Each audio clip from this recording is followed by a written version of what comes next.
Exit poll के मुताबिक अमीश जो बता रहे हैं, देखिए गुजरात और हिमाचल प्रदेश विधानसभा चुनाव की तस्वीर लगभग जो है वो साफ हो चुकी है। ऊपर जो नंबर्स आप देख रहे हैं, हिमाचल प्रदेश में 35, यानी कि रिवाज जो है बदलने वाला है। सत्ता की अदला बदली का इतिहास वो बदलने जा रहा है। बीजेपी 35, कांग्रेस 31, आपका खाता नहीं खुलने जा रहा है। और मेरे राइट में अगर आप देखेंगे, यहां पर 27 साल बाद भी बार बार कहा जा रहा था एंटी इनकम्बेंसी, बीजेपी कह रही थी प्रो इनकम्बेंसी है। मतलब सोचिए 7वीं बार, ये बंगाल में ऐसा हुआ एक बार जब लेफ्ट ने अपनी सरकार 7वीं बार बनाई थी। ये रिकॉर्ड होगा।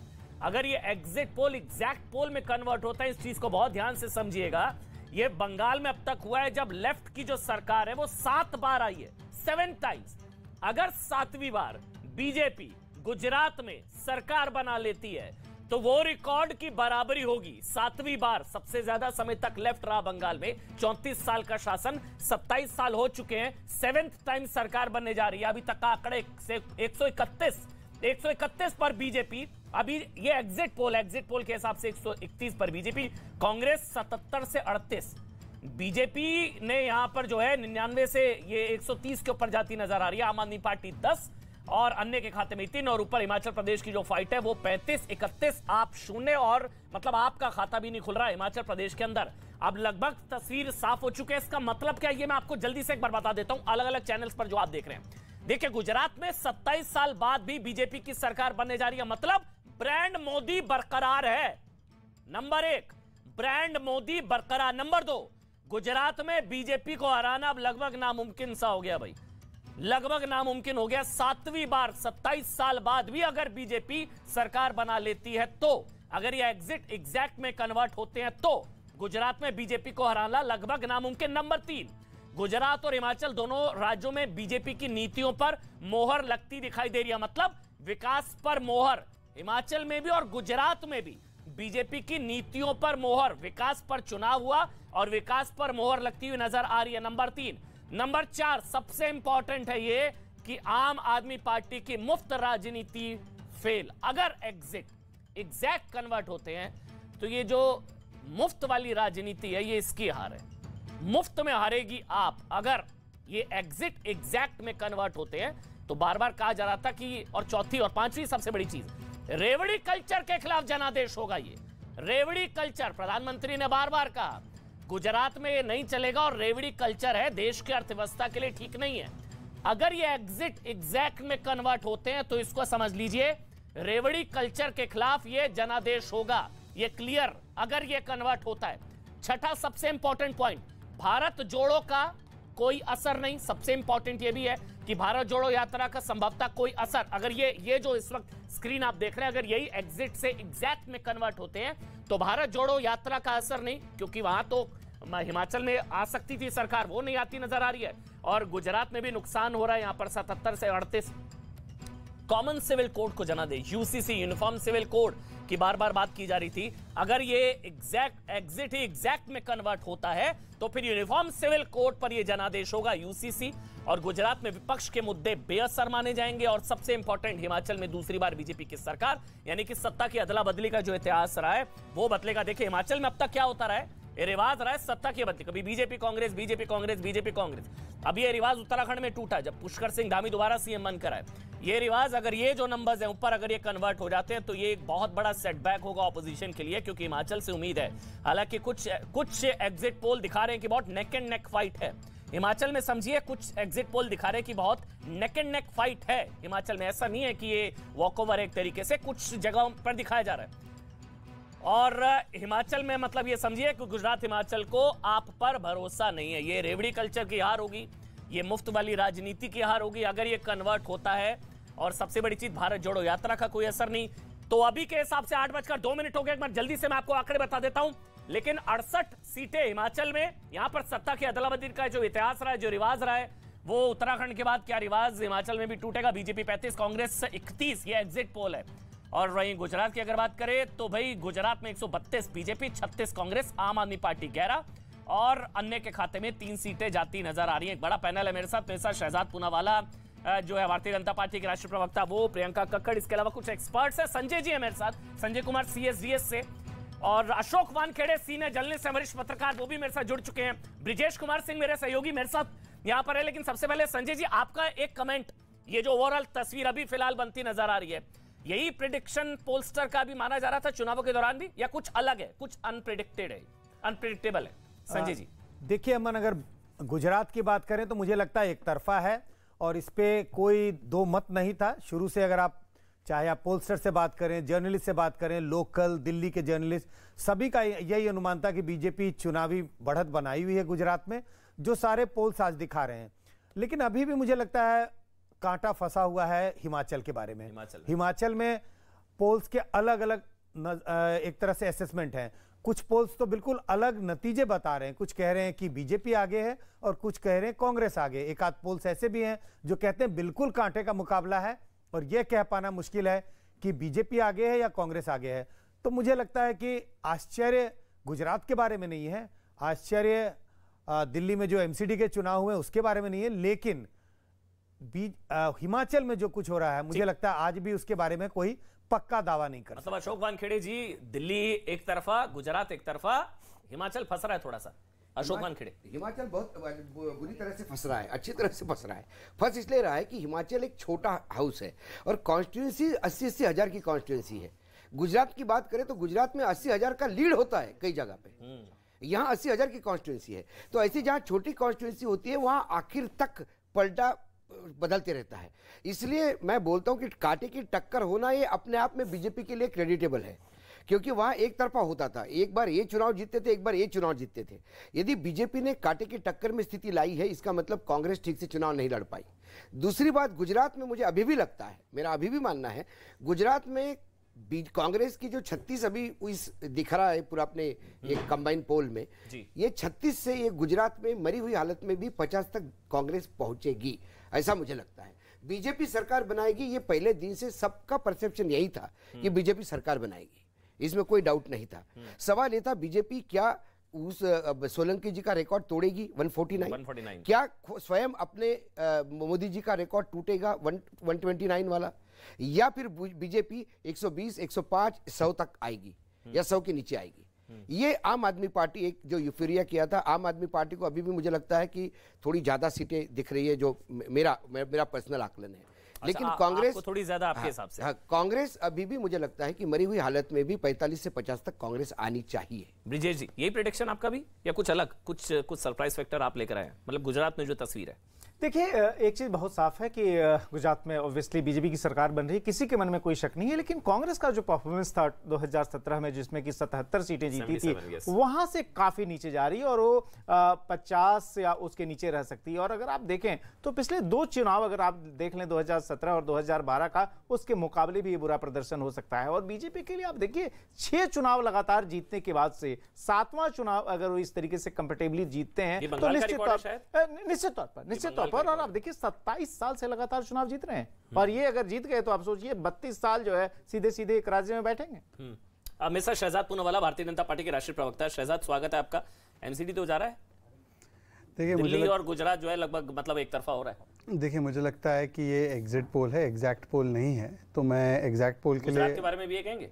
नहीं, मैं सभी पोल्स के लिए ये कहता हूँ। गुजरात में भी कहेंगे एग्जिट? मुझे लगता है कि गुजरात में भी आपकी संख्या जो है वो ज़्यादा चेंज हो सकती है। अच्छा। तो मैं तो सभी के बारे में ये कह रहा हूँ। परंतु देखिए आज एक चीज़ स्थापित हो चुकी है गुजरात के विषय में भी, हिमाचल के विषय में, और खासकर हिमाचल के विषय में। आप देखें उत्तराखंड में भी रिवाज बदलने का था सरकारें, परंतु इस बार रिवाज बदला है। क्यों? क्योंकि ये पहली बार एक सरकार है जो PDS मॉडल पर चलती है, परफॉर्मेंस डिलीवरी सेवा, या मैं कहूँ DPD।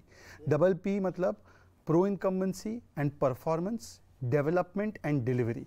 ये केवल प्रधानमंत्री नरेंद्र मोदी जी के 2014 के बाद आने के बाद एक पॉलिटिक्स ऑफ प्रो इनकम्बेंसी। इससे पहले हमने एंटी इनकम्बेंसी बहुत सुनी थी। आपने सुना होगा सरकारें बदलती है, 5 वर्ष में लोग थक जाते हैं, चेंज कर देते हैं। यहाँ पर अभी कुछ विश्लेषक बैठे हुए हैं, वो कहते हैं 100 आएगी कि 125 आएगी, 125 नहीं 150 आएगी। मतलब कि एक्सपेक्टेशन उतना इसलिए है क्योंकि डिलीवरी उतनी है। और दूसरी तरफ वहां पे भी P और V है, वहां पर भी P और V है। वहाँ का P और V जो है वो है परिवारवाद और विभाजनकारी नीति। ये विभाजनकारी नीति, ये वोट बैंक की नीति, ये किस प्रकार से हम केवल एक वोट बैंक को सजाने धजाने के लिए हम लोग हिंदू आस्था पर चोट करें, हम किस प्रकार से गाली गलौज करें, केवल एक समुदाय का अधिकार होता है रिसोर्सेज पे, ये कहे परिवारवाद को बढ़ावा दे, ये P और V को रिजेक्ट करके पीडीएस को एक्सेप्ट किया है, परफॉर्मेंस, डिलीवरी और सेवा। संजय जी, बार बार ये कहा जाता है कि भाई एंटी ऑपोजिशन मतलब एंटी मोदी वोट डिवाइड हो गया आपके लड़ने से। ये इस चीज को लेकर सब स्केप्टिकल रहते थे कि आम आदमी पार्टी बीजेपी को फायदा पहुंचा सकती है, मोदी विरोधी वोटों का बंटवारा हो जाएगा। अभी जो एग्जिट पोल है, क्या ये थ्योरी और मजबूत होती आपको नजर आती है? इसमें कोई दम नहीं है। बिल्कुल साफ दिखाई पड़ता है। आप देखें कि जो भी आंकलन है आम आदमी पार्टी के वोट के बारे में, तकरीबन कोई 8 से 10%, 12% वोट होंगे और कांग्रेस का वोट नीचे गिरता हुआ दिख रहा है। बीजेपी के वोटों को अगर आप देखें तो तकरीबन आंकलन वही है, कोई 46, कोई 47, कोई 49-50 तक की बात हो रही है। कम से कम ये तो हम मान सकते हैं कि 46 से 49 के बीच में कहीं वोट है। बीजेपी को हमेशा इतना वोट मिलता रहा है, तो बड़ा तस्वीर बड़ी साफ है अमन। बीजेपी का वोट नीचे गिर नहीं रहा है और एंटी बीजेपी वोट जो है वो कांग्रेस और आम आदमी पार्टी के बीच बट रहा है।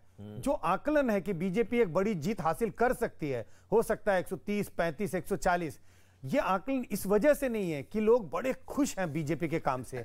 अगर आप काम को देखें, बेरोजगारी पे लोग चिंता जताते हैं। अगर आप महंगाई की बात करें, 90% लोग कहते हैं महंगाई बढ़ी है। अगर आप भ्रष्टाचार की बात करें, उसके बारे में भी सरकार की कोई साफ सुथरी छवि नहीं है। लेकिन बीजेपी के वोट सीट बढ़ने के कारण, मैं ये नहीं कह रहा कि जीत नहीं रही, जीत तो ऐसी भी रही थी, लेकिन ये जो एंटी बीजेपी वोट का जो बंटवारा हो रहा है, इस वजह से बीजेपी को और माइलेज मिल रहा है। कम से कम एग्जिट पोल के नतीजे यही इसी ओर इशारा कर रहे हैं। लेकिन ये भी तो है ना अशोक वानखेड़े जी। हाँ, एक मिनट, शहजाद मेरे साथ प्रियंका कक्कड़ आम आदमी पार्टी से जुड़ गई, आप जवाब दे दीजिए। चलिए शहजाद बोल लीजिए। देखिए, मतलब गुजरात की जनता के विवेक को केवल गणित के खेल पर सीमित करना मुझे लगता है कुछ लोगों की आदत बन चुकी है।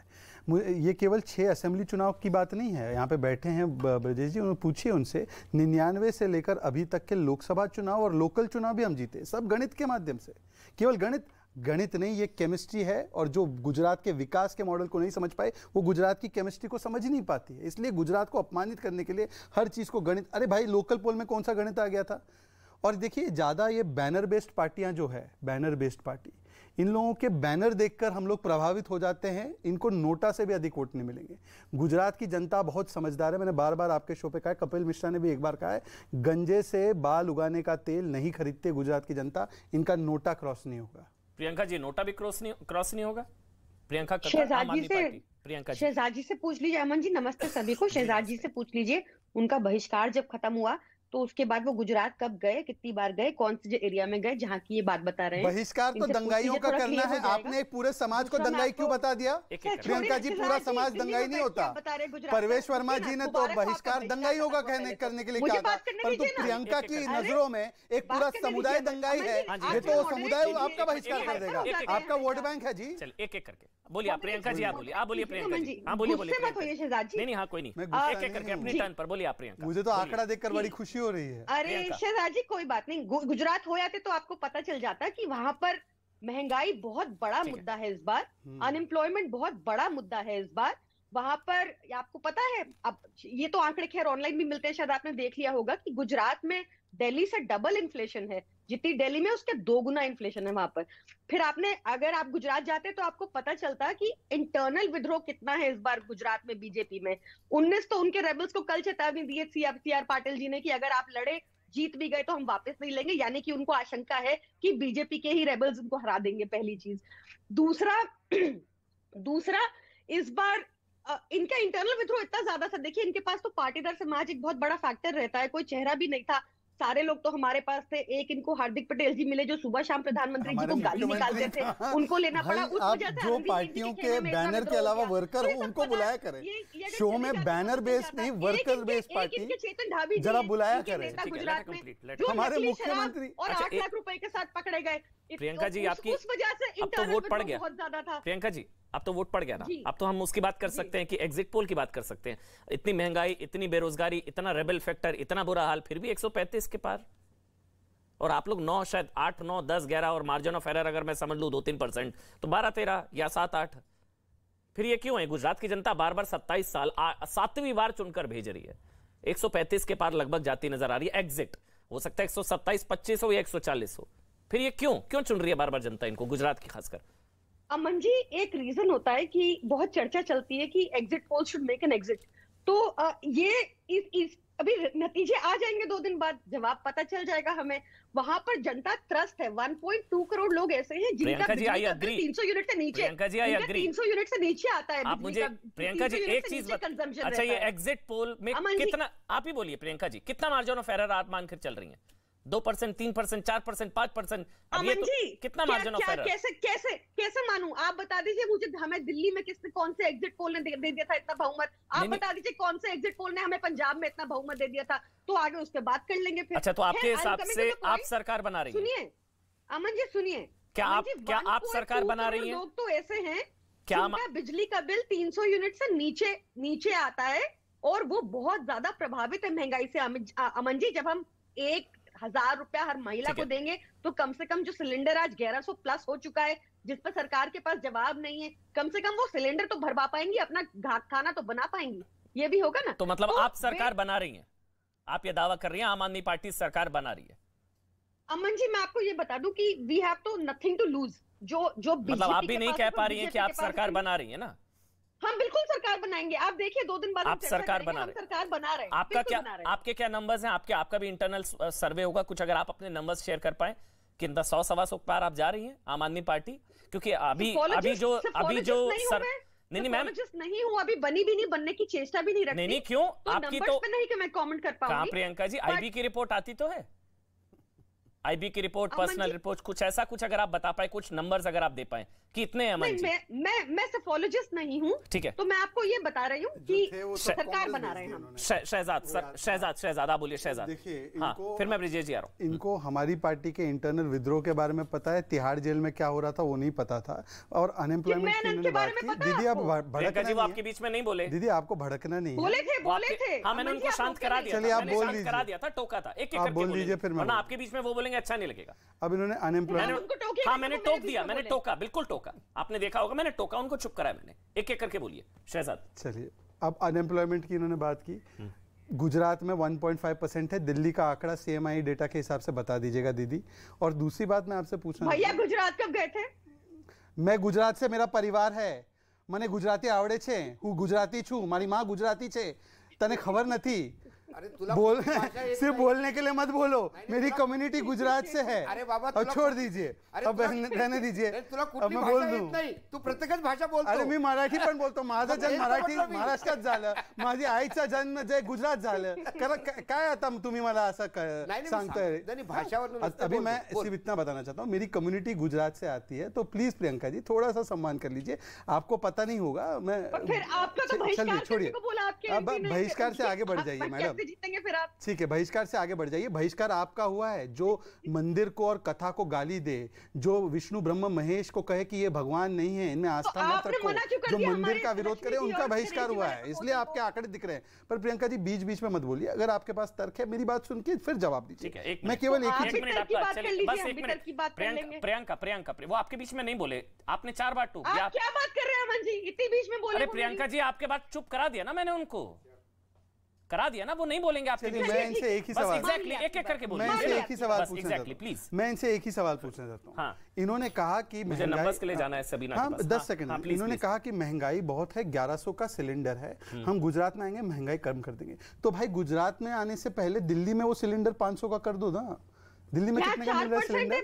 अमन जी, दिल्ली में कितने का मिल रहा है सिलेंडर? अब मैं चाहता हूं पहले आप दिल्ली में कितने का बेचोगे सिलेंडर वो बता दो दीदी। दिल्ली का सिलेंडर कितने में बेचोगे जरा बताओ पहले।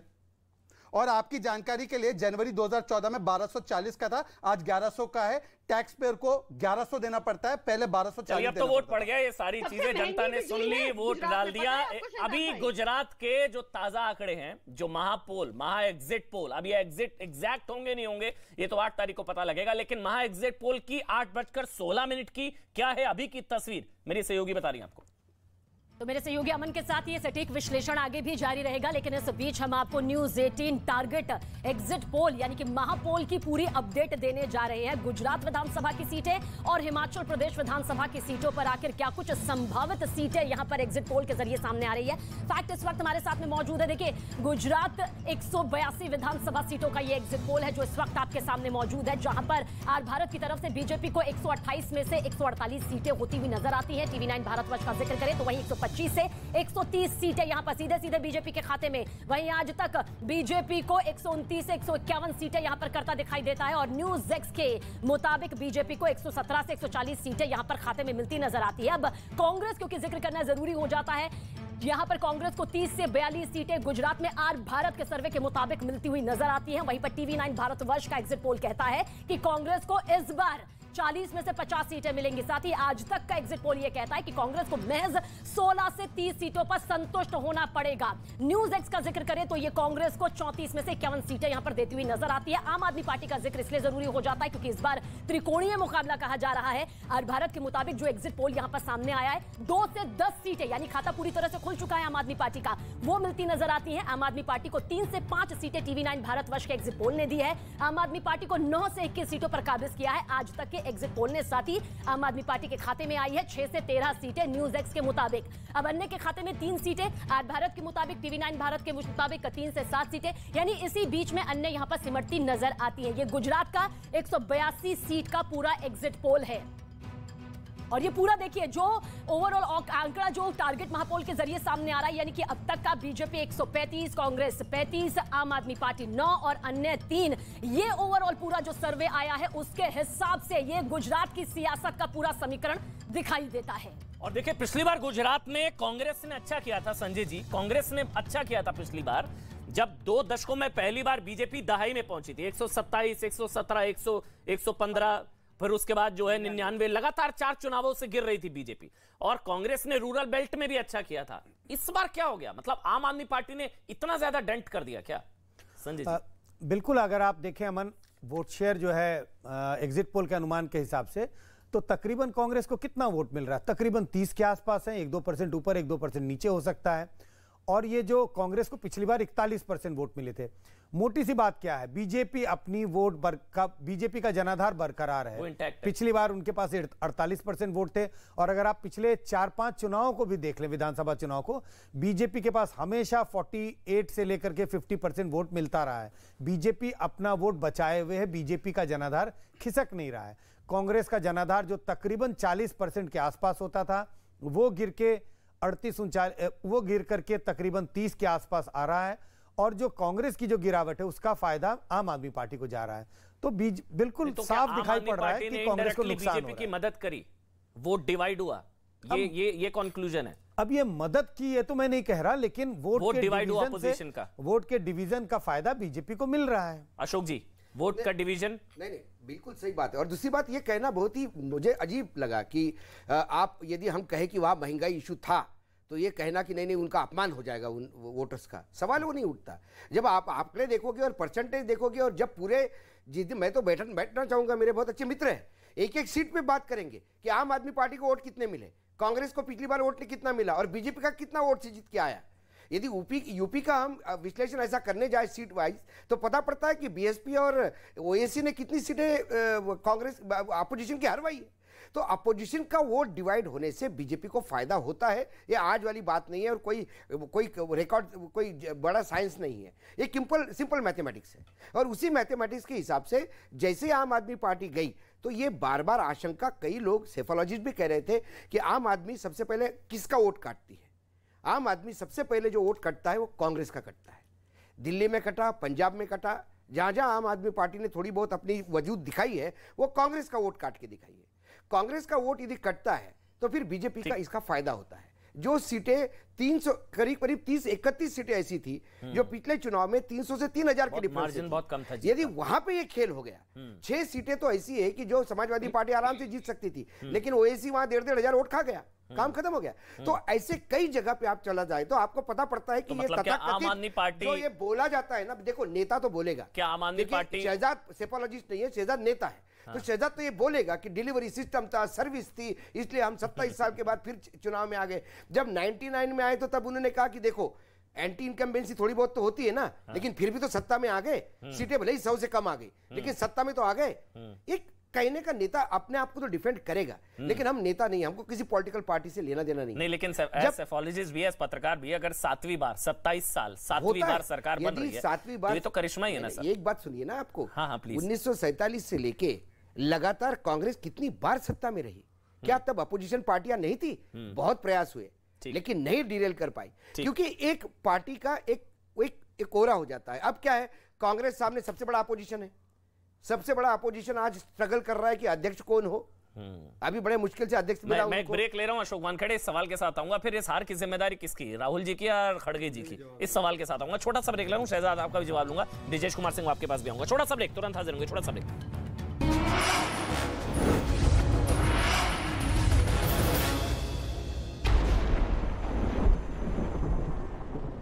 हार्दिक पटेल ने पत्नी के साथ डाला वोट, वोटिंग से पहले घर में की पूजा। हार्दिक पटेल ने जनता से की मतदान करने की अपील।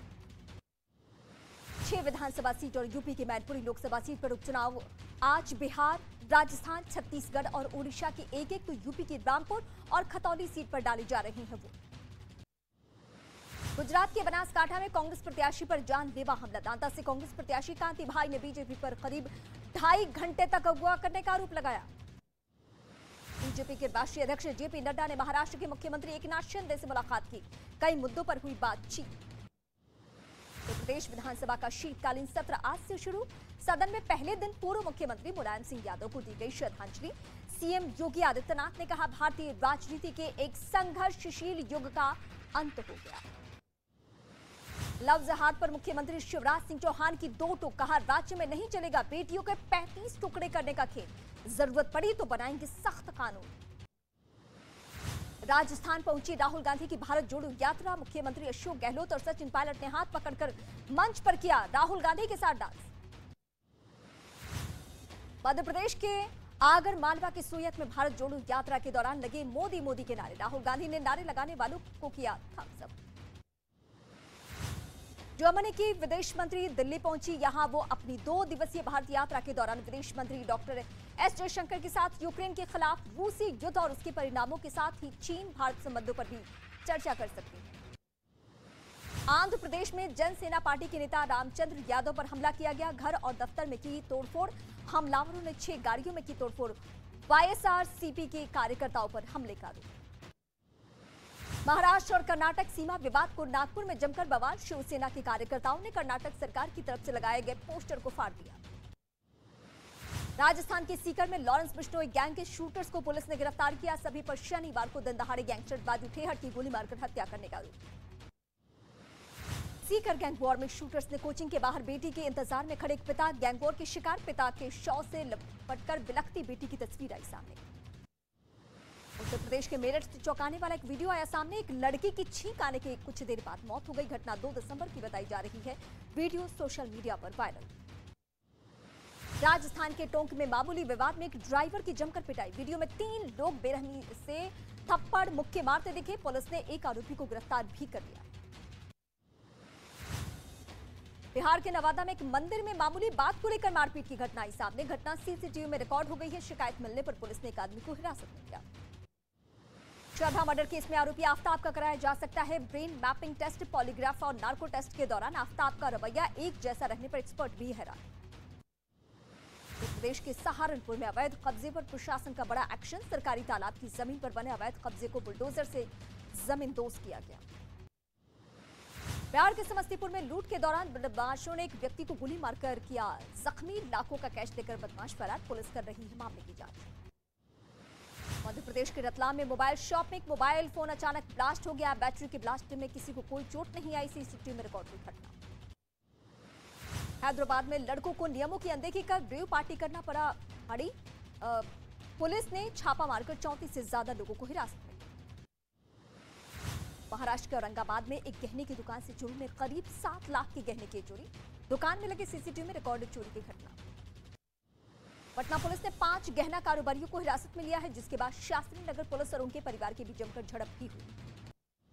यूपी के झांसी में एक दंपति ने एक बर्तन की दुकान की घुसकर मारपीट की है वहां और दुकान में रखे बर्तनों को फेंक दिया। पति पत्नी का दुकानदार को पीटता वीडियो वायरल हो चुका है। जलपाईगुड़ी में एक गाड़ी से पुलिस ने बरामद किया लाखों की कैश। गाड़ी में सवार 5 लोगों को गिरफ्तार भी किया गया। यूपी के आगरा में बदमाशों के हौसले बेहद बुलंद है। पता पूछने के बहाने घर में घुसकर एक महिला की चेन झपट्टा मारा। सीसीटीवी में रिकॉर्ड हुआ यह वारदात। पटना के बेऊर जेल में बम मिलने की सूचना से आज सुबह हड़कंप। चेकिंग अभियान, डॉग स्क्वाड, बम स्क्वाड के अलावा मेटल डिटेक्टर से तलाशी, नहीं मिला कोई भी बम। छत्तीसगढ़ के बीजापुर में नक्सलियों के साथ हुई मुठभेड़ के बाद विदेशी हथियार बरामद, जिनमें अमेरिका में बना एक M1 कार्बाइन भी शामिल है। जम्मू कश्मीर के किश्तवाड़ में सुरक्षा बलों ने आतंकियों के एक ठिकाने को ध्वस्त कर दिया है। मौके से भारी मात्रा में हथियार और गोला बारूद बरामद किए। उत्तर प्रदेश के मेरठ में तेंदुआ दिखने के बाद से दहशत में लोग, कई इलाकों में तेंदुआ घूमने की तस्वीर सीसीटीवी में रिकॉर्ड। वन विभाग की टीम रेस्क्यू में जुटी। महाराष्ट्र के यवतमाल में लोगों ने एक आदमखोर बाघ का खौफ। बाघ के हमले में अब तक 2 लोगों की मौत। वन विभाग ने बाघ को पकड़ने के लिए ऑपरेशन तेज किया। यूपी के शाहजहांपुर में स्कूल बस और ट्रक में टक्कर, हादसे में बस में सवार स्कूल टीचर समेत 6 छात्र घायल हो गए हैं। घायलों को मेडिकल कॉलेज में भर्ती किया गया। प्रदेश के जौनपुर में डीजे वाहन पर खड़े होकर नाचते वक्त हुआ हादसा, करंट लगने से की मौत, 3 घायल। मध्य प्रदेश के रतलाम में एक बेकाबू ट्रक ने 15 लोगों को कुचला। हादसे में 6 लोगों की मौत जबकि 10 लोग जख्मी। घटना सीसीटीवी में रिकॉर्ड। उत्तराखंड के चमोली में एक गाड़ी गहरी खाई में गिरी। घटना के बाद एक व्यक्ति की मौत जबकि 4 गंभीर रूप से जख्मी। हादसे की वजह अभी तक साफ नहीं। दिल्ली के जिंजर होटल में लगी भीषण आग, सूचना मिलने पर पहुंची फायर ब्रिगेड की टीम ने कड़ी मशक्कत के बाद आग को कंट्रोल किया। उत्तराखंड के चमोली में भारी बर्फबारी की वजह से पहाड़ पूरी तरह से बर्फ की सफेद चादर से ढके। सैलानी बर्फबारी में स्कीइंग समेत कई अन्य खेलों का मजा ले रहे हैं। दिल्ली में सांस लेना फिर हुआ मुश्किल। वायु गुणवत्ता एक बार फिर 400 के पार चली गई, जिसे देखते हुए CAQM ने JRAP की तीसरी स्टेज लागू की है। इसके बाद शहर में निर्माण कार्यों और तोड़फोड़ की गतिविधियों पर पूरी तरीके से पाबंदी। इंडोनेशिया के द्वीप जावा में सबसे ऊंचा ज्वालामुखी में विस्फोट। ज्वालामुखी विस्फोट के बाद आसमान में राख का गुबार छा गया। ज्वालामुखी के धुएं से कई लोगों की मौत हो गई।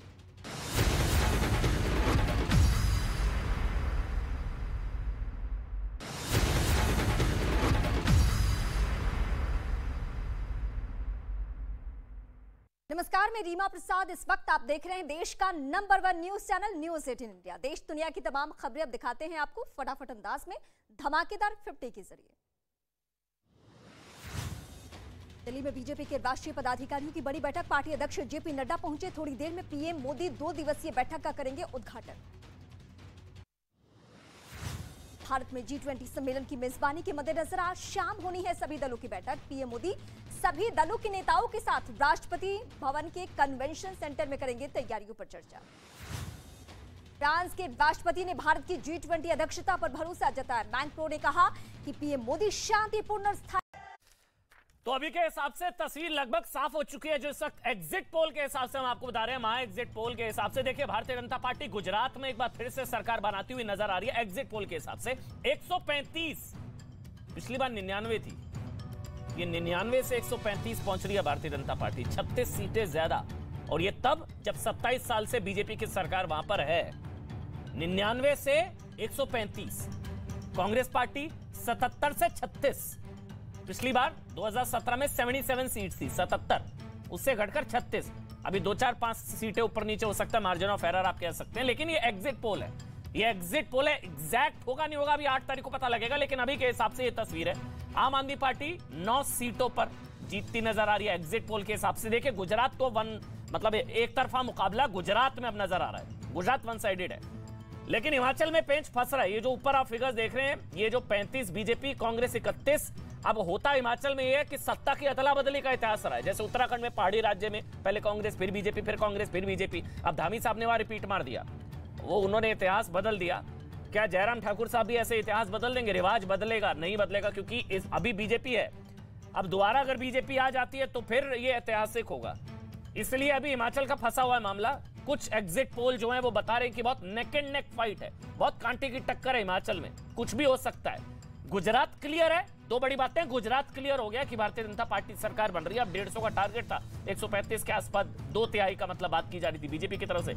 लेकिन अभी के हिसाब से बीजेपी 35, कांग्रेस 31, आम आदमी पार्टी 0। आम आदमी पार्टी से प्रियंका जी है और शहजाद पूनावाला मेरे साथ भारतीय जनता पार्टी के राष्ट्रीय प्रवक्ता, ब्रिजेश कुमार सिंह मेरे सहयोगी, इसके अलावा संजय जी हैं CSDS से, और अशोक वानखेड़े हैं। लेकिन ब्रिजेश जी पहले आप, फिर शहजाद आप बोलिएगा। ब्रिजेश जी, जो अभी संजय जी ने बताया, जो अशोक जी ने बताया कि ये आम आदमी पार्टी ने ऑपोजिशन का वोट डिवाइड किया, बीजेपी को फायदा हुआ, ये थ्योरी कितनी मजबूत? देखिए, मुझे लगता है कि अगर आम आदमी पार्टी इन चुनावों में नहीं भी होती तो भी जो है सो गुजरात के नतीजों पर कोई फर्क नहीं पड़ता। क्योंकि आप ध्यान रखिए कि 2017 का चुनाव एक बिल्कुल अलग चुनाव था, जहां पर कि पाटीदार कोटा एजिटेशन जो है वह जो है सो पीक पर था। दूसरी तरफ जो है सो बीजेपी के अंदर अपनी दूसरी तमाम किस्म की इन फाइटिंग थी, और उसमें भी जो है बीजेपी सरकार अपनी बचाने में कामयाब रही थी। लेकिन इस बार तो कांग्रेस बिल्कुल मरी हुई अवस्था में। आप ध्यान रखिए कि राहुल गांधी जो सो भारत जोड़ो कर रहे थे। पिछली बार अशोक गहलोत राजस्थान के मुख्यमंत्री प्रभारी थे वहां पर, और जमकर चुनाव लड़ा था, जिसकी की मतलब खुद बीजेपी ने भी तारीफ की थी। मुझे याद है अमित शाह के साथ मैं बैठा हुआ था, उन्होंने कहा था कि अशोक जी बेहतरीन चुनाव लड़ रहे हैं। 2017 की बात थी। तो इस बार तो कहीं कोई सपने में भी नहीं कह रहा था कि कांग्रेस इस बार मुकाबले में भी है। तो आप होती या नहीं होती कोई बहुत फर्क नहीं पड़ता। अशोक जी कह रहे थे, अभी अशोक जी आप भी बता रहे थे स्वराज में कहीं कहां झाड़ू चला आपके हिसाब से? बिल्कुल दूसरी बात है, नहीं मैं बिल्कुल ब्रिजेश जी, अब वो उनका आकलन हो सकता है, लेकिन मेरा आकलन भी ये है कि यदि ये स्थिति नहीं होती, यदि ये स्थिति नहीं होती तो आज बीजेपी 135 पे भी नहीं जाती, बीजेपी सरकार बना लेती, बीजेपी सरकार 105 110 पे बना लेती। लेकिन 135 का जो आंकड़ा है बीजेपी का, वो सिर्फ इसलिए है कि आम आदमी पार्टी बीच में घुस गई है, नहीं तो इतना राउट नहीं होता कांग्रेस का। ये शहजादी बता देते भाई, आम आदमी इस पे हमेशा कहते हैं आप बीजेपी की बी टीम। वानखेड़े जी भी कह रहे हैं, संजय जी भी कह रहे हैं, बी टीम मैं बीजेपी देखो फायदा पहुंचाया, फायदा पहुंचा ना ना, नहीं बी टीम नहीं कह रहा मैं, या प्रोवोक करने वाला काम करते ना, फिर मेरा बीजेपी से पैसे लेके चुनाव लड़ना वो बात अलग है।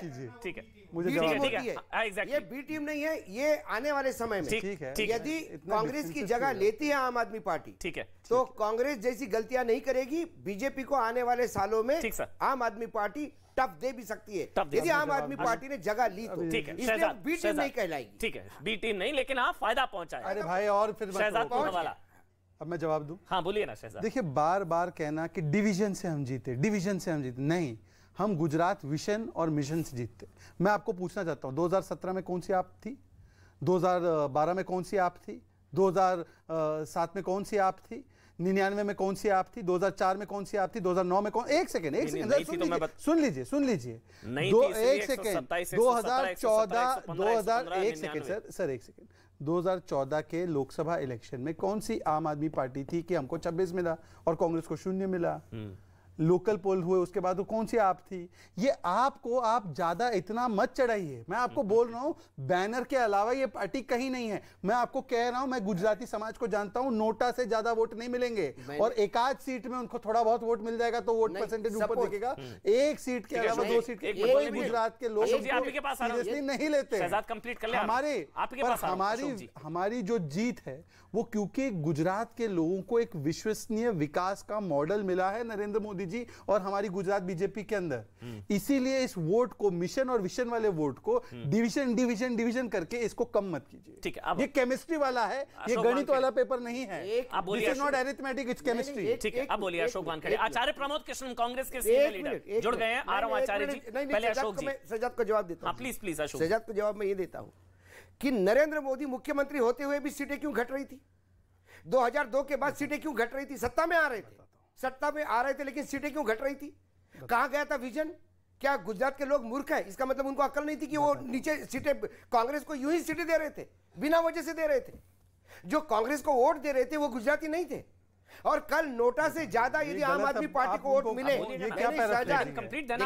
डायलॉग बाजी देखो, हम यहाँ देखिए मुझे लगता है ना, देखिए एक तो मैं पर्सनल नहीं हो रहा हूँ अशोक जी, एक सेकंड, मैं भी पर्सनल, ये पत्रकार बनना भी बंद कर देना चाहिए। पत्रकार बन के आए हैं तो पत्रकार ही बनना चाहिए। पत्रकार ये तरीका नहीं, मैं अपनी इंसल्ट करवाने नहीं, बिल्कुल नहीं। अगर ये मैंने मेरा विश्लेषण डायलॉग बाजी, इनका विश्लेषण, संजय जी का विश्लेषण को कैसा कह दिया कि वो अपमान है? अमन जी, आपने संजय जी का अब ये किस वजह से हुई है? सीटें नहीं हुई हैं। आपने हमको प्रोटेक्ट कर लेना चाहिए था। अपमान हो गया जनादेश का। ये खामखा का अपने पे लोड ले रहे हैं। मैं अपना विश्लेषण कर रहा हूँ। आम आदमी पार्टी के इस प्रकार से आम आदमी पार्टी के कृत्य। आचार्य प्रमोद कृष्णम हो गया सर, एक मिनट आ रहा हूँ। नहीं, मेरी बातों को मैं आ रहा हूँ। नहीं ऐसा नहीं है, एक एक करके बोलिए। मुझे अपनी बात, कोई पीले चावल। अच्छा शहजाद, मुझे 30 सेकंड दे दीजिए, आप बोलेंगे। पीले चावल के लिए नहीं आया था। टू रिस्पॉन्ड, ये तरीका नहीं है। बोलेंगे ना शहजाद, 30 सेकंड में आप बोलेंगे। आया था तो मुझे बुलाया गया, मुझे विश्लेषण किया, एक सीनियर जर्नलिस्ट करके बुलाया गया। क्या तरीका है मेरा विश्लेषण क्या तरीका है? ये पत्रकार विश्लेषण को आप अपनी बात रखिए। अरे मेरे विश्लेषण को गलत क्यों कह रहे हैं? वाला आपके विश्लेषण को गलत कहने का मेरा अधिकार है, तो व्यक्तिगत कहां से हो गया? बस एग्जैक्टली वही बात सही कह रहे हैं। पर्सनल कुछ नहीं है भाई। करके आप लीजिए बात को। चलिए शहजाद वाला, शहजाद पर्सनल पहले तो मैं किसी को, अमन जी मैंने देखिए, अब मेरी बात को समझ दीजिए, मैंने किसी का नाम नहीं लिया, मैं अपनी बात रख रहा हूं। मैंने कतई नहीं कहा कि कोई गुजराती कांग्रेस को वोट देता है, गुजराती नहीं। मेरा विश्लेषण यह था कि गुजरात, एक सेकंड प्लीज सर, गुजरात में बाइपोलर टेंडेंसी रही है, थर्ड पार्टी को कभी जगह नहीं मिली है वहां पे, ठीक है, क्योंकि गुजरात के लोग जानते हैं कि पॉलिटिक्स बीजेपी कांग्रेस के बीच में ही है, ठीक है। तो मैंने इसमें कांग्रेस ने को जो वोट किया गुजराती नहीं है, मैंने कब बोला ये बात? जो उनका विश्लेषण, इनका निष्कर्ष। हाँ, पर आम आदमी पार्टी के, इनको बुरा क्यों लग रहा है? आम आदमी पार्टी बैनर के अलावा कहीं नहीं है, ना उनका कार्डर है, ना वोटर है, ना विचारधारा है। इनको बैठाया, उनको पूछ लीजिए गुजरात में डिस्ट्रिक्ट कितने हैं, प्रियंका जी पूछ लीजिए गुजरात में डिस्ट्रिक्ट कितने हैं। आचार्य प्रमोद कृष्णम, एग्जिट पोल के हिसाब से आचार्य प्रमोद कृष्णम 35-40, 77 से 35-40, क्या से क्या हो गया सर? भारत जोड़ो यात्रा का भी असर नहीं, और हिमाचल में उम्मीद है, बस वहां थोड़ा नेक एंड नेक चल रहा है। आचार्य जी देखिए अमन चोपड़ा जी, पहली बात तो ये है कि आज एग्जिट पोल आया है, तो एग्जिट पोल के जो नतीजे हैं या एग्जिट पोल की जो आपकी ये रुझान कहो, सूचना कहो, अनुमान कहो, अगर ये सच होते हैं तो वाकई कांग्रेस पार्टी को गुजरात के नतीजों पर आत्मचिंतन की आवश्यकता है। लेकिन मैं ऐसा मानता हूं कि अभी 8 तारीख को अच्छे रिजल्ट आएंगे, क्योंकि गुजरात चुनाव के जो लड़ाने वाले नेता थे हमारे, गुजरात चुनाव के जो प्रभारी थे, वो सब ये बात कह रहे थे कि गुजरात में हम सरकार बनाएंगे। तो अगर गुजरात में ये नतीजे आते हैं जो आपका एग्जिट पोल दिखा रहा है, तो ये तो कांग्रेस पार्टी के लिए बहुत बड़ी चिंता का विषय भी है और बड़े चिंतन का विषय भी है, और उन सब नेताओं की जवाबदेही तय करने का समय भी आ गया है जो बार बार कांग्रेस नेतृत्व को गुमराह करते हैं। लेकिन अब सवाल है हिमाचल प्रदेश का। हिमाचल प्रदेश में मुझे पूरा भरोसा है कि हम सरकार बना लेंगे, लेकिन अगर हिमाचल प्रदेश में भी हम सरकार बनाने से रह जाते हैं, जैसा आपका एग्जिट पोल बता रहा है, बीजेपी को बढ़त दिखा रहा है, तो मैं इस पर अभी यकीन करने के लिए अभी नहीं तैयार हूं। मैं इस हिमाचल पे 8 तारीख तक इंतजार करने के लिए तैयार हूं। अच्छा, अगर हिमाचल में जीत होती है तो फिर सहरा किसकी, जीत का सहरा किसके सर? मतलब किसकी वजह से? भारत जोड़ो, राहुल गांधी, प्रियंका जी? देखिए, अगर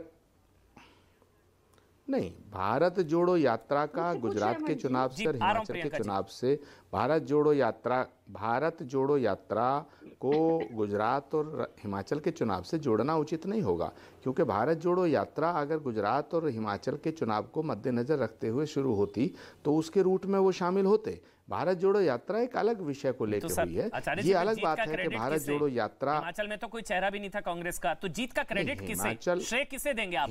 राहुल जी, प्रियंका जी, किसे?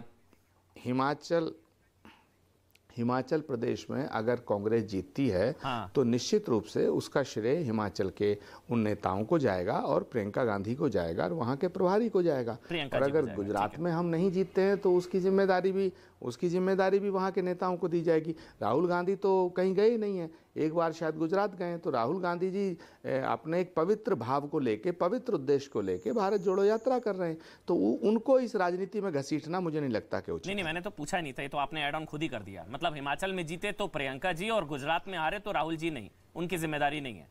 खड़गे जी अध्यक्ष बनने के बाद पहला चुनाव राहुल जी खड़गे जी की, एक सेकंड, हाँ बिल्कुल आप कह रहे हैं, हाँ मैं बता, खड़गे जी राष्ट्रीय अध्यक्ष बने हुए उन्हें कुछ टाइम बीता था, वो एक बार शायद गुजरात गए और एक बार हिमाचल गए। नेचुरली कलेक्टिवली रिस्पॉन्सिबिलिटी सबकी बनती है और श्रेय भी सबको जाता है। तो मैं तो कह रहा हूं कि हिमाचल में अगर जीतेंगे तो उसका श्रेय जो है वहां के प्रभारी को जाएगा, वहां के नेतृत्व को जाएगा, लोकल नेतृत्व को, और अगर गुजरात में भी हम जैसा भी करेंगे उसका भी श्रेय और उसकी जिम्मेदारी वहां के नेतृत्व को जाएगी। मैं तो बिल्कुल साफ साफ बात कह रहा हूँ। अब ये बात आपकी समझ में नहीं आ रही है तो इसमें मैं क्या करूँ? नहीं सर, मैं समझ गया। मतलब मेरे को तो ये था कि खड़गे जी को जाएगा जीत का श्रेय या राहुल जी को, या हार का ठीकरा किसके सर फूटेगा, राहुल जी के या खड़गे जी के? बस एक और सवाल फिर मैं आपका हमला राहुल जी और प्रियंका जी पे है। नहीं प्रियंका, मैं तो खड़गे जी पर, आप खड़गे जी पर अटैक चाह ही नहीं रहे हैं। मैं तो खड़गे जी की बात कर रहा था। अध्यक्ष बनने के बाद पहली बार चुनाव गुजरात में अगर हार होती है तो खड़गे जी की जिम्मेदारी होगी नहीं होगी? खड़गे जी के हाथ में खड़गे जी के पास कोई अलाउद्दीन का चिराग थोड़ा ही है कि वो बनते ही कांग्रेस को जीत दिला देंगे। वो कोशिश करेंगे। अभी तो कांग्रेस की वर्किंग कमेटी का चुनाव होगा, अभी ऑल इंडिया कांग्रेस कमेटी में परिवर्तन होगा, खड़गे जी को पूरी टीम उनकी मिलेगी, उसके बाद खड़गे जी को एक समय दिया जाएगा। खड़गे जी जब 2023 का चुनाव होगा तो उसकी जिम्मेदारी जरूर खड़गे जी को लेनी पड़ेगी। प्रियंका जी के पास जा रहा हूं आम आदमी पार्टी से एक सवाल, लेकिन उससे पहले एक और सवाल आपसे आचार्य जी। आम आदमी पार्टी के चुनाव लड़ने से करिए क्या कांग्रेस को नुकसान हुआ? Division of votes? देखिए पूरे देश के अंदर बीजेपी एक ऐसी पार्टी है जिसने अपना एक वोट बैंक फिक्स कर लिया है। तो जो बीजेपी का विरोधी वोट है वही एक जगह बटे, दो जगह बटे, तीन जगह बटे, चार जगह बटे। रीजनल पार्टी जो हैं जहाँ जहाँ भी लड़ रही हैं उनको लड़ने का पूरा हक है। मैं ये बिल्कुल नहीं कहूँगा, क्योंकि हिमाचल प्रदेश में भी आम आदमी पार्टी लड़ी, उत्तर प्रदेश में भी लड़ी, गुजरात में भी लड़ी। लेकिन आम आदमी पार्टी हो या समाजवादी पार्टी हो, बहुजन समाज पार्टी हो या एनसीपी हो या लालू जी की पार्टी हो, जितनी रीजनल पार्टियां हैं कांग्रेस पार्टी ने सभी रीजनल पार्टियों को ताकत देने का काम किया है। लेकिन अफसोस की बात यह है कि रीजनल पार्टियां ये चाहती हैं कि बीजेपी रहे या ना रहे, कांग्रेस खत्म होनी चाहिए। तो ये अब कांग्रेस पार्टी को सोचना पड़ेगा और रीजनल पार्टियों को भी सोचना पड़ेगा कि अगर 2024 में अगर हमको चुनाव लड़ना है राष्ट्रीय परिप्रेक्ष्य में, राष्ट्रीय स्तर पर, तो बीजेपी से लड़ने के लिए क्या तैयारी की जाए, ये कांग्रेस को भी सोचना है और रीजनल पार्टीज को भी सोचना है। प्रियंका जी। आचार्य सर की बात से डिसएग्री करती हूँ, मैं बहुत रिस्पेक्ट करती हूँ उनकी, पर क्यों डिसएग्री करती हूँ? क्योंकि इस बार कांग्रेस में इनके ही कैंडिडेट है ललित वसोया फॉर एग्जाम्पल, जो गली गली जाकर प्रचार किए कि कोई बात नहीं, अगर आपको कांग्रेस को वोट नहीं देना तो मत दो, पर आम आदमी पार्टी को मत देना और बीजेपी को दे दो। तो ये हालत थी वहां पर ग्राउंड पे, तो ये किया कांग्रेस ने। दूसरी चीज, शहजाद जी कह रहे थे इनका कोई बेस नहीं है। शहजाद जी गुजरात भी नहीं गए, ऑनलाइन रिसर्च भी ठीक से नहीं की। 16 लाख प्लस वोट आया हमारा सूरत असेंबली में जब सूरत के म्युनिसिपल इलेक्शन हुए थे, वो देखना चाहिए था इनको। इन्होंने कहा कि कभी भी त्रिकोणीय कॉन्टेस्ट नहीं हुआ, 1993 में हुआ था। भारतीय जनता पार्टी के सीनियर लीडर पूर्व केंद्रीय मंत्री रविशंकर प्रसाद जुड़ गए। मैं आ रहा हूं प्रियंका जी, एक मिनट आ रहा हूं मैं। रविशंकर प्रसाद इस वक्त लाइव है मेरे साथ। रविशंकर जी बहुत बहुत धन्यवाद, आपने समय निकाला न्यूज़ 18 इंडिया के लिए।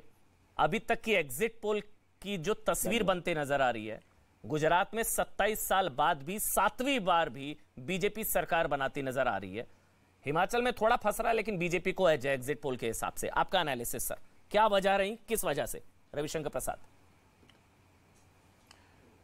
देखिए, गुजरात के जो प्रोजेक्टेड एग्जिट पोल आप दिखा रहे हैं, जो रिजल्ट में भी दिखाई पड़ेगा, इसके महत्व को समझना चाहिए। भारत के लोकतांत्रिक इतिहास में एक बहुत बड़ी बात होने जा रही है कि 27 साल के बाद बीजेपी पुनः जीत रही है, बड़ी मैसिव मेजॉरिटी से जीत रही है। और अगर आप देखेंगे तो जो सीपीएम का बंगाल में शासन था उसकी बराबरी भी हो रही है। यस। तो ये जो बड़ी बात हुई है, इसके कुछ महत्वपूर्ण कारण हैं। पहला तो मोदी जी का नेतृत्व है, जो उन्होंने वहाँ सीएम के रूप में काम किया, जो प्रधानमंत्री के रूप में काम कर रहे हैं। दूसरा, जो विकास का काम गुजरात में दिखाई पड़ता है, चाहे वो साबरमती नदी का मामला हो, चाहे वो नर्मदा नदी का जल पहुँचना हो रेगिस्तानों में सौराष्ट्र में, चाहे टेक्नोलॉजी के क्षेत्र में, मैन्युफैक्चरिंग के क्षेत्र में हो, चाहे वो सोमनाथ की बात हो, चाहे वो अंबा देवी के विकास की बात हो। और गुजराती अस्मिता को मोदी जी ने और भाजपा ने बड़े प्रेम से आगे बढ़ाया है। तो इसका रिजल्ट आपके सामने है। अब बाकी कांग्रेस पार्टी और आम आदमी पार्टी के बीच की क्या है वो आप समझिए, उनके लोगों से पूछिए।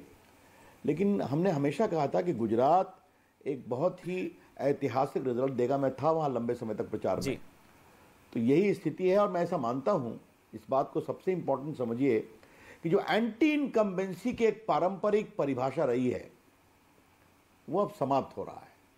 जनता आपको आशीर्वाद देती है, अच्छा काम करो फिर जिताएंगे, अच्छा काम नहीं करोगे नमस्ते करेंगे। और उसको मैंने देखा कि जब मोदी जी अहमदाबाद शहर में यात्रा पर थे 50 किलोमीटर की 15-16 कॉन्स्टिट्यूंसीज में, तो लगभग 10 लाख लोग शहर के निकल करके उनका स्वागत कर रहे थे। और एक भी बाहर का व्यक्ति नहीं था उस दिन, एक भी नहीं था। हम देखते हैं लोगों को राजनीतिक कार्यकर्ता के रूप में। तो ये सारी बातें हैं। हम हिमाचल प्रदेश भी जीतेंगे, हमें पूरा विश्वास है, रिवाज बदलेगा। मैं उसको इस रूप में देखता हूँ। रविशंकर जी, आपको लगता है कि मुफ्त पॉलिटिक्स, मतलब एग्जिट पोल से पहले इस चीज को लेकर बहुत कहा गया, जो रेवड़ी पॉलिटिक्स है, रेवड़ी कल्चर, ये जो मुफ्त वाली चीज, ये संभवतः चल जाएगी गुजरात में। ये जो एग्जिट पोल है, ये रेवड़ी कल्चर के खिलाफ भी एक तरीके का रेफरेंडम माना जाना चाहिए या माना जाएगा? देखिए, मैं एक बात अवश्य कहना चाहूंगा कि आज भारत का लोकतंत्र जब 75 ईयर प्लस हो गया, हमें गर्व है उस पर, तो लोक कल्याणकारी कार्यक्रम चलने चाहिए। लेकिन रेवड़ी कल्चर की समस्या होती है कि आप कई बार जनता को एक प्रकार से उसकी आदत करा करके उनके अंदर की क्षमता को ही परेशान करते हैं। तुम्हें फ्री बिजली देंगे, तुम्हें फ्री बस चलने देंगे, तुम्हें सब फ्री करेंगे। आज तक मैं पूरे मॉडल में आम आदमी पार्टी के कम देख पाता हूं कि हमारे विकास के ये मुद्दे रहेंगे। अब बाकी अब चुनाव खत्म हो गया है तो मेरा स्वभाव नहीं, मैं अनावश्यक आलोचना करता हूं। रिजल्ट के बाद कभी आपसे चर्चा होगी मैं बात करूंगा। और दूसरी बात यह है कि आपको अपनी पार्टी को अगर विस्तारित करना है तो Aman ji, politics is serious business ना। गोवा का चुनाव हुआ, पहुंच गए, हार गए, बाहर आ गए। उत्तराखंड का चुनाव हुआ, मुख्यमंत्री लेकर के गए, घोषणा किया, हार गए, बाहर आ गए। हिमाचल में हारेंगे तो फिर बाहर चले आएंगे। क्या करेंगे गुजरात में पता नहीं है, भविष्य बताएगा। पंजाब की सरकार कैसे चल रही है, अलगाववाद के मामले को लेकर, लॉ एंड ऑर्डर को लेकर कभी चर्चा करेंगे आपसे। तो आपका संगठन, आपकी लीडरशिप, ये जो राजनीति को एक सीरियस तरीके से देखने की जो कवायद होती है कि बस इलेक्शन हुआ, फ्री बिजली, फ्री बस, देश अब इससे आगे निकल गया है। कांग्रेस पार्टी पिछली बार 77, इस बार 35-40 के आसपास सिमटती नजर आ रही है। भारत जोड़ो यात्रा का भी कुछ खास असर नहीं हुआ। तो क्या हम कांग्रेस पार्टी के सलाहकार हैं अमन जी? ये तो कांग्रेस को तय करना है ना। ये जो हमारे बिहार से नीतीश कुमार निकले हमें छोड़ करके कि मैं जाऊंगा सभी विपक्षियों को एक करूंगा, तो अच्छा भला होता वो दिल्ली में एक कर दिए होते, आप हिमाचल में एक कर दिए होते, आप गुजरात में एक कर दिए होते। तो ये जो पूरा एक नया बदलाव हुआ है और जो नरेंद्र मोदी की अगुवाई में जो भारत की एक छवि बनी है, दुनिया में भारत का एक विश्वास बढ़ा है, जो बीजेपी का विस्तार हुआ है, बूथ पन्ना प्रमुख, बूथ प्रमुख, जो लोक कल्याणकारी योजनाओं से गरीब जनता जुड़ी है। एक बात हमेशा ध्यान रखिएगा अमन चोपड़ा जी, आप अनुभवी पत्रकार हैं, एंकर हैं, कि नरेंद्र मोदी देश के गरीबों के भी नेता है, देश के पिछड़ों को भी नेता है और बाकी देशवासियों के भी नेता है। गरीब समझता है मोदी जी हमारे आदमी है और ये अपने काम से करके दिखाया उन्होंने, वो दिखाई पड़ता है हमें, और आगे और काम करेंगे। एक आखिरी सवाल है रविशंकर प्रसाद जी, ये मेरे ख्याल से लगातार शायद चौथा चुनाव हो गया है जब प्रधानमंत्री पर निजी टिप्पणी की गई और जनता ने जवाब दिया। ये शायद चौथा या पांचवा चुनाव ऐसा हो गया, नीच के बाद मौत का सौदागर, चाय वाला, अब रावण। अब शायद अगले चुनाव में कोई हिम्मत नहीं करेगा प्रधानमंत्री पर कोई निजी टिप्पणी करने की। शायद चौथा पांचवा चुनाव ऐसा हो गया। सर आखिरी सवाल। मुझे लगता नहीं है। अच्छा, आगे फिर निजी टिप्पणियां होंगी, क्योंकि निजी टिप्पणियों करने का सिलसिला ऊपर से शुरू होता है, तो अपना नंबर ठीक करने के लिए लोग ऐसा करते हैं। अब मुझे ये बताइए कि मौत का सौदागर किसने कहा, जहर की खेती किसने कहा, वो उनके नेताओं ने क्या क्या पूरी गाली आपके यहाँ एक बटन दबाएंगे तो सब आपको मिल जाएगा यूट्यूब पर। फिर भी आप नहीं समझते हैं, तो इसके पीछे एक सोच है। तू है कौन, हु आर यू, कहाँ से आ गया? आज तक मोदी जी को सोनिया जी ने कभी औपचारिक रूप से बधाई दी है क्या? क्या आप प्रधानमंत्री फिर चुने गए, मैं आ रहा हूं अब चाय पीने आपके साथ, फोन किया है क्या? और छोड़िए मोदी जी, सरदार पटेल की इतनी बड़ी प्रतिमा बनी है केवड़िया में, वहां एक भी कांग्रेस के नेता जाके प्रणाम किए हैं क्या? 2 फूल चढ़ाए हैं क्या? पूरी दुनिया के लोग दर्शन करने आ रहे हैं। मोदी जी तो छोड़िए, सरदार पटेल कांग्रेस के नेता, देश को बनाने वाले, जिनका सम्मान, क्या सुभाष चंद्र बोस की दिल्ली में प्रतिमा लगी है, वहां पर सोनिया गांधी, राहुल गांधी गए हैं क्या इंडिया गेट के पीछे में? क्या आज हम जाके सुभाष चंद्र बोस को प्रणाम करेंगे? ये है बड़े सवाल। इस बात को समझिए आप, भारत को देखने, समझने और चलाने का ठेका हमारे ही पास है। आप कौन हैं? जब तक ये सोच बदलेगी नहीं तब तक गालियां चलती रहेंगी चुनाव में और ये हारते रहेंगे। आप ठीक कह रहे हैं, वहां तो नंबर बढ़ जाएंगे, जहां बढ़ाने हैं यहाँ नंबर घट रहे हैं सर। कहां 77 से 33 पहुंच गए। बहुत बहुत धन्यवाद सर आपका, बहुत बहुत धन्यवाद, आपने समय निकाला। रविशंकर प्रसाद, अच्छा, बहुत बहुत धन्यवाद सर। नमस्ते। डिबेट को आगे बढ़ाएंगे। प्रियंका कक्कड़ आप अपनी बात पूरी करिए। आचार्य प्रमोद कृष्ण, ब्रिजेश कुमार सिंह, शहजाद पूनावाला और अशोक वानखेड़े हैं। बोलिए प्रियंका, आप अपनी बात को कंप्लीट करिए जो आचार्य जी को आप कह रहे थे। जी नई बातें आ गई अब, क्योंकि लॉ एंड ऑर्डर पे बात निकल रही थी, सर कर रहे थे, तो लॉ एंड ऑर्डर पे तो फिर सबसे वर्स्ट यूपी आता है, उस पे बात करनी पड़ेगी, क्योंकि उन्होंने पंजाब का कहा, फिर उन्होंने कहा कि देश इतना आगे बढ़ गया तो नाइजीरिया में हमने वर्ल्ड पॉवर्टी को कैसे पीछे छोड़ दिया, हमने रिप्लेस कर दिया नाइजीरिया को। बहुत सारी बातें हो जाएंगी फिर तो। और आपने एक चीज देखी बड़ी इंटरेस्टिंग अमन जी, कि 2 स्टेट कांग्रेस के पास है, 2 स्टेट हमारे पास है, पर जानबूझ के सारा नैरेटिव ऐसे बिल्ड किया जाता है कि सिर्फ कॉन्टेस्ट बीजेपी और कांग्रेस से है, क्योंकि असली कंटेंडर हम ही हैं, हम ही आगे लेके जाएंगे इस देश को, हम ही हैं जो लोगों की, आप उसको फ्रीबीज बुलाते हैं अमन जी, पर देखिए फ्रीबीज होती है जो आप टॉप 1% को 10 लाख करोड़ माफ कर देते हैं। इस पे नहीं जाएंगे वेव ऑफ राइट ऑफ पे, मेरे को पता आपका मन करेगा, पर फिर डिबेट लंबी हो जाएगी। और देखिए आप कि हम क्या करते हैं, हम जनता के पैसे लेकर जनता को सुविधा वापस करते हैं, जनता का स्टैंडर्ड ऑफ लिविंग बढ़ाते हैं, और सारे विकसित देश ये करते हैं। जो हमारा फ्री बस ट्रैवल का है वो वॉशिंगटन में 2023 में शुरू होने की बात हो रही है। प्रियंका जी आपकी बात सही है, वो आप उसको जो है फ्रीबीज कहती हैं, प्रधानमंत्री नहीं, फ्री तो उन्होंने 1 पे 1 भी फ्री दिया है, लेकिन आप भी फ्री दे रहे थे। लेकिन ये भी बहुत फ्री मॉडल चला है, गुजरात में तो रिजेक्ट, इसीलिए रिजेक्ट हो गया गुजरात रिजेक्ट करके नकली शराब। मैं एक मिनट छोड़िए ना, मैं आपसे बात कर रहा हूँ, मैं आपसे बात कर रहा हूँ। प्रियंका लेकिन शराब माफिया के बारे में बोला, प्रियंका जी क्यों भड़कती है भाई? शराब माफिया के बारे में बोला, प्रियंका जी आपका रिएक्शन जरा समझ में नहीं आया। बोलना चाहिए नेशनल टीवी पे, क्या हुआ? तिहाड़ में मालिश भी फ्री मिली, तिहाड़ में मालिश भी फ्री मिली चाइल्ड रेपिस्ट के द्वारा। सॉरी बोलिए आप मनीष सिसोदिया जी के लिए, जो best education minister of the country है, उनको आप बार बार बोलिए उनके लिए सॉरी। निकले अक्यूज नंबर 1 वो, मैं वो पूछ रहा हूँ, नाम नहीं आया किंगपिन का। प्रियंका जी जनता क्यों सॉरी बोल रही है, मुझे इस पे ज्यादा इंटरेस्ट है। आम आदमी पार्टी हिमाचल में तो 0 है शायद जो दिख रहा है नंबर, लेकिन गुजरात में भी जिस तरह का आप लोग एक्सपेक्ट कर रहे हैं, वो रेवड़ी या जो फ्रीबीज, चलिए फ्रीबीज कह लीजिए, ये अगर वहां आप हारते हैं और उस तरह के एक्सपेक्टेड नंबर्स नहीं आते, तो क्या, मेरा सवाल है, क्या वो फ्रीबीज पर आप रेफरेंडम मानेंगी उसको? अगर गुजरात में आम आदमी पार्टी बहुत अच्छा करती है तो मैं मानूंगा हाँ कि फ्रीबीज पर रेफरेंडम है, फ्रीबीज होनी चाहिए। अगर गुजरात में यही रिजल्ट रहता है प्रियंका जी 9, 10, 11, 12, तो क्या आप इसको फ्रीबीज पर रेफरेंडम मानेंगी, हाँ या ना? प्रियंका जी। अमन जी अगर एमसीडी में हम क्लीन स्वीप करते हैं और भाजपा को हरा देते हैं, तो आप इसको रेफरेंडम मानेंगे लोगों का कि हम करप्ट नहीं है? आप मानेंगे हाँ या ना? नहीं, तो करप्शन का तो रेफरेंडम गुजरात के चुनावों में आप मानेंगी क्या हिमाचल में आप मानेंगी? ये यहाँ पर बैठ के भाई मैंने आपसे पूछा ना, इतना चिल्लाए मनीष जी अक्यूज नंबर 1 और मोरबी वाले के भागने पर कुछ नहीं, साइलेंस, तो उस पे रेफरेंडम मानेंगे आप? अच्छा मेरे सवाल का जवाब दे दीजिए ना, क्या गुजरात चुनाव के नतीजों को फ्रीबीज पर रेफरेंडम आप मानेंगे, हाँ या ना?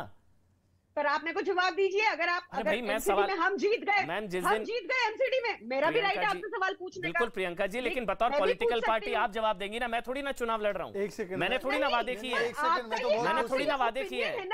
नहीं, मेरा सवाल है, ओपिनियन नहीं है, मेरा सवाल है, ओपिनियन है ना, मेरा सवाल है। एक मिनट प्रियंका जी, मेरा सवाल है, फ्रीबीज पर गुजरात के रिजल्ट को फ्रीबीज पर रेफरेंडम मानेंगी आप, हाँ या ना? ये मेरा सवाल है, इसमें ओपिनियन कहाँ है? क्योंकि ये आपका बनाया हुआ सवाल है, इसलिए मैं तो सवाल तो क्लीन मानेंगे हमें, आप एमसीडी में हमें क्लीन मानेंगे? एमसीडी शहजाद एमसीडी करप्शन पर रेफरेंडम मानेंगे एमसीडी चुनाव? एक सेकंड, हाँ, ये सवाल है, इसको अलग तरीके से डील करता हूं। अगर ये कह रही हैं कि ये सारी रेफरेंडम है उनके किए गए वादे पर और एमसीडी इसीलिए तथाकथित रूप से जीत रहे हैं, तो मैं तो कह रहा हूं जो गुजरात की महिलाओं को वादा किया वो दिल्ली की महिलाओं को दे दे। क्या अलाउंस और जो वादा किया वो दिल्ली की महिलाओं को दे दे? एमसीडी का रिजल्ट करप्शन पर देंगे क्या? रेफरेंडम है? अनएम्प्लॉयमेंट भत्ता ना पंजाब में दिया वादा करने के बाद, और दिल्ली के लोगों को क्यों नहीं देते? नहीं हो गया, नहीं आपका सवाल पहुंच गया। क्या एमसीडी के रिजल्ट करप्शन पर रेफरेंडम होंगे, हाँ या ना शहजाद? ये सवाल था।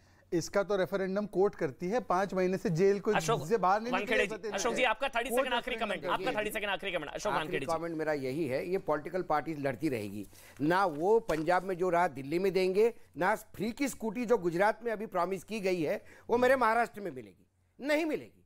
वो उसी राज्य के लिए रहती है सीमित। वो चुनाव के टाइम पे घोषणा पत्र को कोई लीगल स्टैंडिंग नहीं है, उसका कोई औकात नहीं रहती है। घोषणा पत्र करे जाओ, लोगों को मूर्ख बनाते जाओ, चुनाव में जीतते जाओ, ये एक सिस्टम चल रहा है। इसलिए आप इसका उसको उसका इसको रेफरेंडम नहीं मान सकते। जो चुनाव में है, जो मैंने पहले भी कहा, नरेंद्र मोदी चुनाव जीत रहे थे गुजरात में, शुक्रिया, गुजरात में ही वो जीतेंगे। और गुजरात के बाद हिमाचल में क्या होता है, एमसीडी में क्या होता है, इसकी भी स्टडी करनी चाहिए। 100 बात की एक बात।